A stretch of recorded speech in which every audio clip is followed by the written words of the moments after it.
Real quick, just a reminder to check out my movie channel. The link is in the description. I have videos on there about the new Alex Garland movie, Civil War. I have a Dune 2 review. I have, some tier list of guys like Christopher Nolan and David Fincher, and Alex Garland tier list is coming up. So be on the lookout for all that. Again, link is in the description, but back to your regularly scheduled video.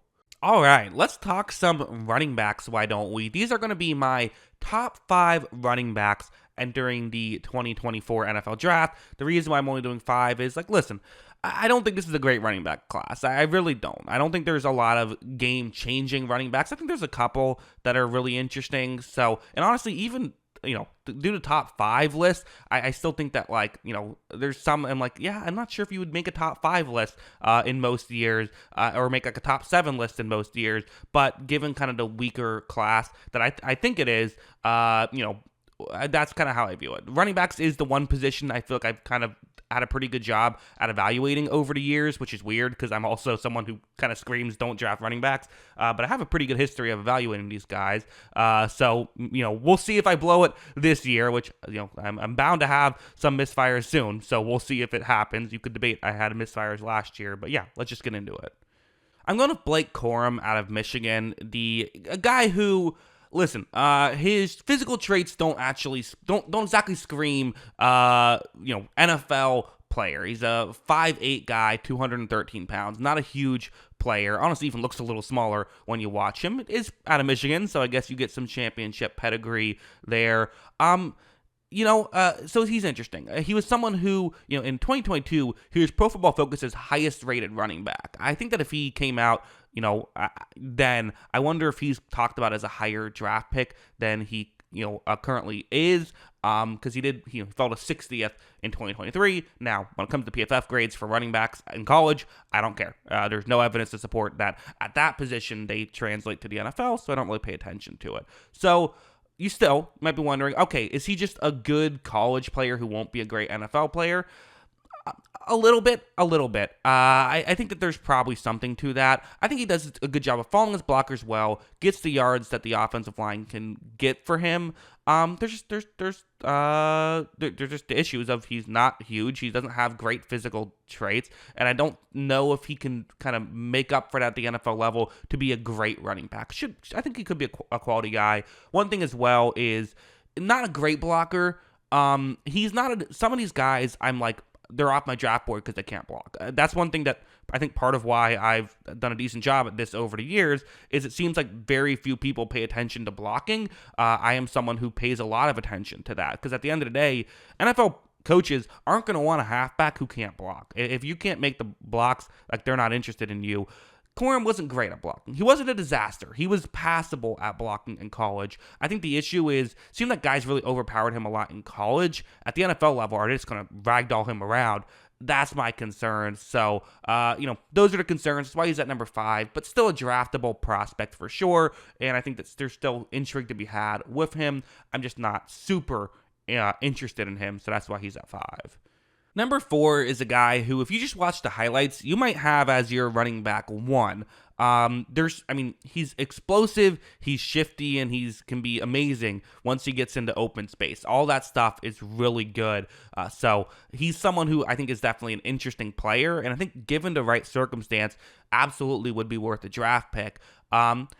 Little bit on the smaller side, he's 5'9", 210, so, definitely on the smaller side, I think it's fair to say, although not there's some of these other running backs who are much smaller. I don't know if I would quite categorize him that, but he's a small player for sure, and he's 23. And, that matters, right? Your body's still kind of growing when you're, in that situation. You're kind of, fully developing at that point. So when you're 23-year-old going up against 19-year-olds, that's going to be a benefit. It just is. And that's something that we see happen. Guys who get drafted when they're 21 tend to have more room to grow than guys who are drafted out of 23. So that's a concern. That wouldn't be...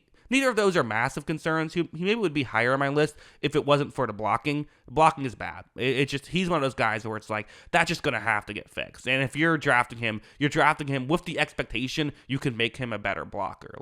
His blocking in, PFF grades, which, like I said, who cares? But just using that as an example, he had a 28.9 blocking grade. That is brutal. And, there's other guys like that. So that's kind of my concern. I do care about that. But I think the upside is exciting enough for me that I'm still willing to spend a draft pick on him and just hope I can fix the blocking.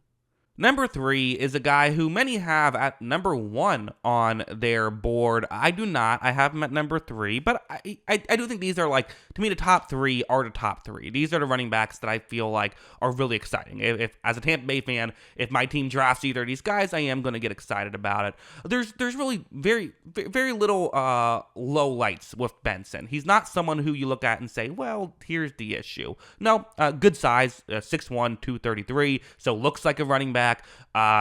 Definitely is someone who, he'll run through the assigned gap, sometimes for worse, but a lot of times for better. Does a good job at, knowing where he has to go and getting through the correct gap. And it isn't someone who's going to bounce things to the outside, which at the NFL level, you usually can't do that much. So all that stuff is good. I don't think he makes as much wow plays as some of these other guys do. And I don't know if there's quite the explosiveness. There's definitely some, and he is, 21, so that's good, and that's another thing to like about him, a young player. So I like Benson as a player. There's a couple guys I like a little more. Benson can block. That's very good. So is someone who kind of does there's no issue with his game. I think there's just the question is there the pop with certain traits that you get with other guys? That's probably why I put him a little bit lower, but I still think he's, again, very good. To me, these top 3 guys are all in the same tier. Next up is Jonathan Brooks, who, I'll be honest, his tape is number 1. If you just watch his film, it's probably running back number 1. I mean, he's electric at times. The speed and vision that he has, the way that he can accelerate so quickly, he can make guys miss with his, he is incredibly shifty, and he's just 20 years old. 6 feet tall, 207 pounds. He's a good blocker. All of this stuff is great.